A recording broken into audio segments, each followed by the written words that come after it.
Alright, start your story.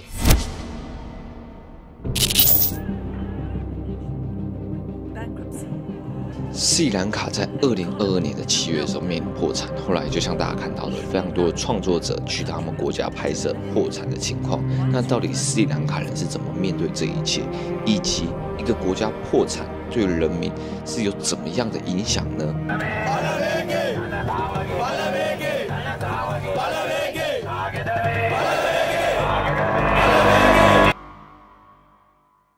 ？Hey Dimus, can you introduce yourself? I'm Dimuth, and I'm a Sri Lankan. Right now, I'm living in Canada. I'm an IT professional. Yeah, that's pretty much about me in brief. Because Sri Lanka actually declared bankruptcy July in 2022, if I'm not mistaken. And yeah, it was pretty hard for us to just, as Sri Lankans, economically we hit the rock bottom. So it was kind of hard for us to just, cope with how the life was there during that time. It was very tough. It was one of the major reasons for me to just move out. And it's just not me. It's like during that time period, there are lots of people, lots of professionals, like especially IT professionals and doctors, kind of migrated to the other countries because of the country situation. 其实，在中间几次啊，迪姆斯有提到说他算是一个比较幸运的人。为什么呢？因为他有在我其他支的影片里按赞。如果想要获得幸运，非常简单，就在我这支影片认真按赞，支持一下吧。因为大部分有能力的人，像是他们这种 IT 专业或者是医生，他们都有选择的权利，可以选择离开他们这个国家。但是有其他更多人民，他们是没有办法做这样的选择，所以他们就是持续的待在他们国家，真正的去面临破产这些问题。First, I would start like saying I felt pretty much helpless, but I know for a fact my situation might not have been the worst case scenarios. Like some people might have been more frustrated. During that time, actually, we kind of struggled with power. We didn't have sometimes we had power cuts, 12 hours, 16 hours long power cuts.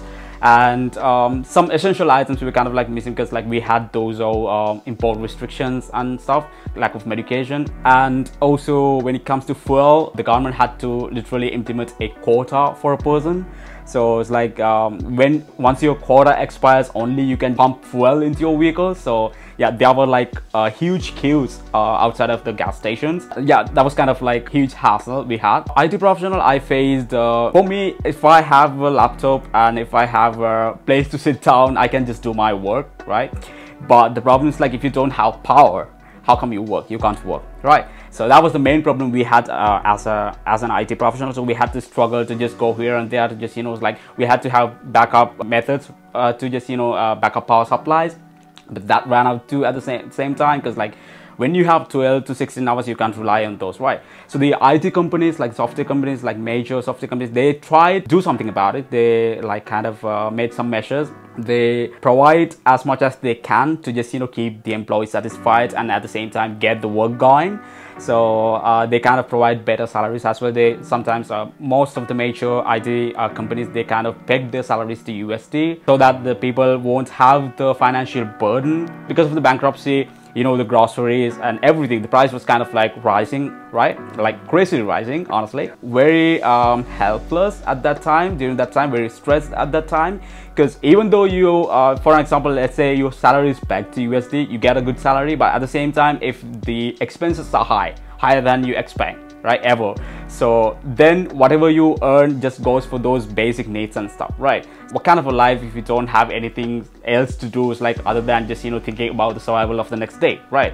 So that's not the life that people as a person, for myself or as people in general, it's that's not the life they're wishing for in a country, right? That's what happened. That was how frustrated we were during that time period. When it comes to our education, kind of I see a bit of a gap too, right? So I mean during this time of short time period I was here, I learned a lot about sustainability. We never talk in our school system, in our, I don't even think we are just talking about these topics in our university education as well. I'm not exactly sure about that because I haven't gone to a public university. We are pretty much lacking of those topics, right? So here we just talk about the 3 pillars of the sustainability, how you can contribute towards the economic sustainability, how you can contribute toward the social sustainability, or how you can contribute towards the environmental sustainability, right? But we don't learn those stuff in Sri Lanka, right? That's pretty much of a very big of a gap.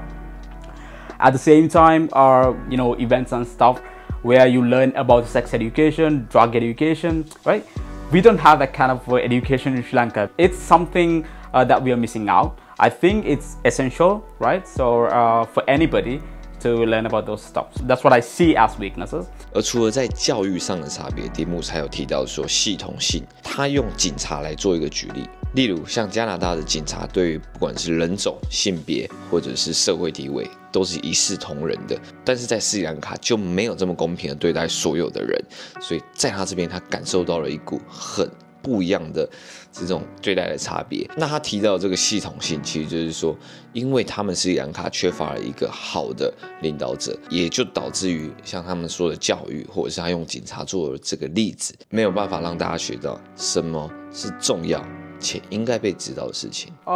People with some open mind would be great, honestly, because like Canada is a diversified country, so we kind of experience a different kind of diversity, right? There are lots of people from different countries like India, Pakistan, Sri Lanka, it's like whole South Asian countries, and you're from Taiwan, right? So there are like lots of different people mixed together, so there are different cultures together, so you have to be open-minded about that. If you don't know how to tolerate those cultures, then it's going to be a problem, definitely. One of my friends was like, kind of people great to fit in Canada, definitely should be open-minded. Yeah, that's it. OK， 好，那说了那么多斯里兰卡破产的一些问题，当然也要帮他们国家平反一下，因为这已经是2年前的事情了嘛。